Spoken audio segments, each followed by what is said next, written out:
Hey guys, welcome to my channel, or welcome back to my channel. So today I'm going to give you guys 5 of my, I don't want to say most favorite, but I will say most memorable hairstyles, protective styles that I've done. So it's just kind of a revisit, and I'm gonna give you the reasons why I think they're the most memorable for me, and I'm curious if you've ever tried any. So let's just not talk too much and get right into the video.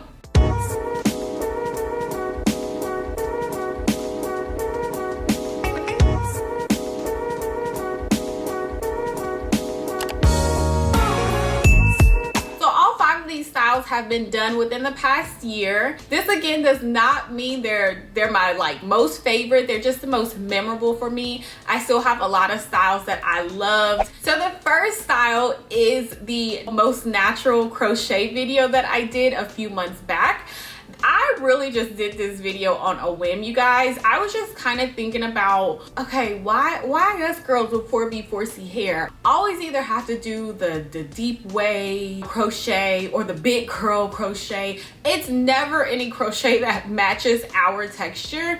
And I was really just thinking about our texture and getting close to my, I have 4C hair, getting close to my texture, but in a protective style. I realized that this kind of video wasn't done very often, and I just wanted to put my spin on it.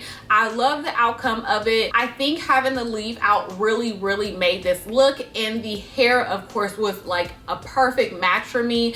The Caribbean braid, I can't remember who it was by. It was very soft. It offered a lot of versatility as well, so I could see me using that for, twist or braids or something like that, not just, crochet hair. So I offer versatility, and I love hair where you can, use it in different kinds of ways.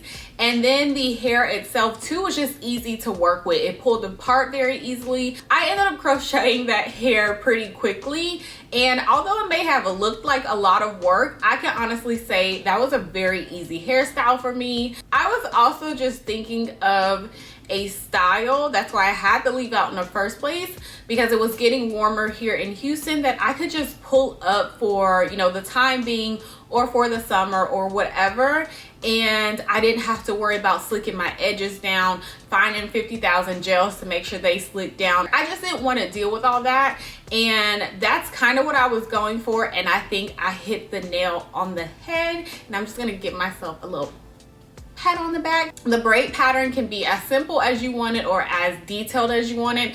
I chose a very simple braid pattern, and I had options as far as how I wanted the leave out to go. You have so many options in pretty much all these styles that I'm going to talk about.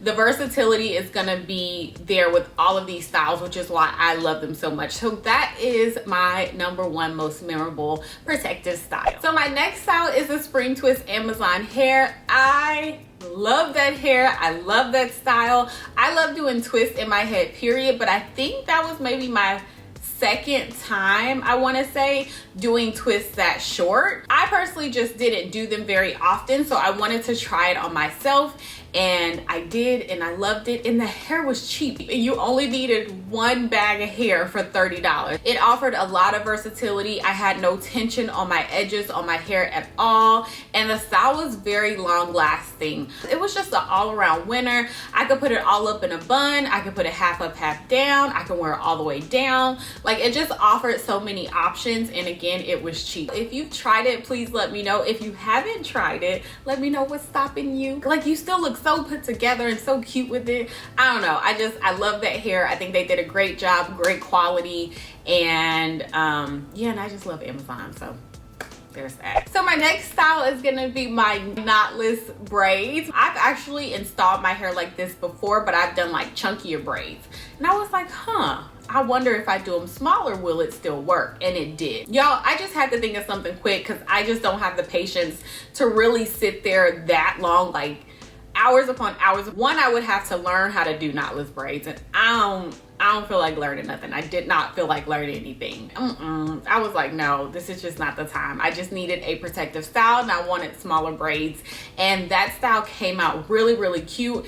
And more than anything, that style was so long lasting. I hear so many people saying that knotless braids, they just don't last long. They like the look of it, but they don't last. So you spend all this money for them not to last. And a lot of people I see are going back to just the old school original way of doing box braids because they last. If you're gonna sit there in a chair that long and get your hair braided and like one of you guys said in the comments, have somebody breathing over you for 8-10 hours or whatever, then you want something that's gonna last. Doing it this way, nobody's breathing over you. You guys smell nobody's breath, no nothing like that. They musty arms. I don't know if they took a shower or not. You don't have to deal with any of that. It's cheap. I got like $2 hair from the beauty supply store. I used X amount of bags. I don't really remember, you guys. I'll put the link to the videos all down in the description box for you, but it was cheap. I probably spent what, $20 or $13? I don't really know on hair. And I just, you know, watched TV. I was at home and I braided my hair. I encourage you to just try it once and let me know how it comes out. You will end up saving yourself so much money, which I am all about. But another great style were those knotless crochet box braids. And I love styles as far as braids and twists go because I can still get to my scalp and I can still get to my hair. So I can still, you know, put a little oil on my scalp.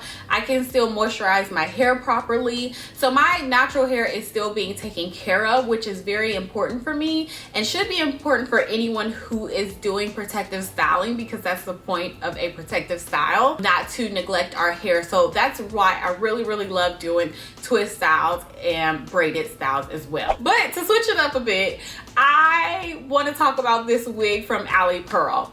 This is one of my most memorable wigs. I do have some that I've, you know, the one that I actually just did maybe last week, I laid and slayed that wig. That's a beautiful wig, but I didn't want to put it in here because I haven't worn it again yet. This wig from Ali Pearl is one of my wigs that I did not sell. I kept to myself. It was a 360 wig. I loved everything about this wig and I wore the heck out of it. Like, I wore that wig to the ground. The length was beautiful. The wig fit me properly too, which is not common for me. It's like a hit or miss. It's a 50-50 chance when it comes to 360 wigs, but I love Ali Pearl, period.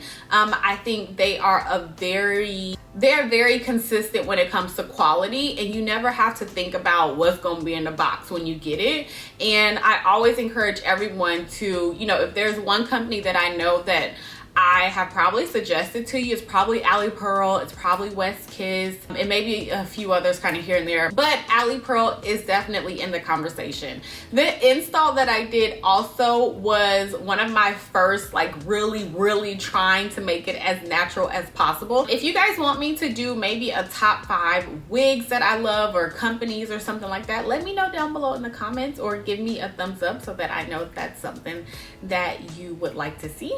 So my next most memorable style is going to be my long mini twist that I did last June 2019, when my sister and I went to Florida for her birthday. We went to Miami and I needed a style that I could just keep up with, something very simple. I was really focused on a style that I could get wet and wash and I wouldn't have any problems with that. So I didn't want to do a wig or nothing like that. Wasn't doing braids, and I wanted the versatility of it. So that's why I chose these really small mini twists to do. This style took me quite a while. I can't remember exactly how long it took me, but the outcome was totally worth it. I just remember sitting on the floor with Isaiah and just twisting up my hair and just watching Netflix like the whole day, and I was good to go. I think I spent, again, probably $20 because the hair was the Jamaican locks hair, and that was not my first time working with that hair. I think I probably worked with it 2 or 3 times before, and I love that hair, especially for twists. It's super light. I don't have any itching or irritation, and it twists very well. It holds a twist very well, and it's already kind of in pieces too. I love the style because of the versatility. Again, I did not have any tension on my edges, you guys. I got some fragile edges. You know, we gotta be careful. We gotta baby them. I didn't have to deal with any of that. I can still access my scalp and my hair. I can still wash my hair, so it was water friendly as well. And yeah, I just really like that style. So last but not least are my mini twists that I did. I believe this was the main concept hair, but I love the outcome of this hair. So many of you really loved it just as much as I did. The versatility was there, and more than anything, it did not take me all day and then some to do some mini twists like it normally does. Like, you got the whole mini twist look without the mini twist time. I love this style. The hair was very lightweight as well. I had like one thing that I didn't really love, which I think, you know, now that I think about it, maybe I could have done something different, but I wanted to really do like singles in the front and not keep it crochet so that it looked a little bit more natural, but there was not a way to undo the mini twist and kind of braid it in with my hair, kind of like the Amazon hair. It just wasn't gonna work. But other than that, I was like, oh well. I kept those twists in for such a long time. I did them on my sister as well. That's how much I love them. I'm not sure if they're making them anymore. I've heard that they weren't, but they came out with like the jumbo ones. I didn't even want to try the jumbo ones because I just knew they wouldn't add up to the smaller ones that I installed. I typically don't like big chunky like braids on my head, especially if I have to have like a lot of braids. I don't mind doing maybe like 8 to 10 braids, like chunky braids. I'll do that in a heartbeat. But if I have to do it crochet style and the braids are already chunky, it just seems like a big old mess and a big old headache. If you got your hands on them, let me know down below. If you haven't and still want them, there's nothing I can really do about it. I'm just curious. I guess that's kind of rude. I mean, I'm just curious. I mean, what if I found them? So yeah, you guys, so that is pretty much it. That's it for this video. I'm pretty sure there's a part 2 to this because out of all these styles that I've done, this is definitely not enough for my most memorable. A lot of you guys started following me because of my Jamaican bounce crochet that I did like 2 or 3 years ago. That should be on here. I just wanted to do things a little bit more recent, but maybe I'll do a part 2 to this. Let me know if you try any of the styles down below. I hope you enjoy all the styles that I give to you, and I hope to start giving you guys a lot more protective style options too. I try my best, I really do. So yeah, thank you guys so much for watching. I will talk to you in my next video. Bye.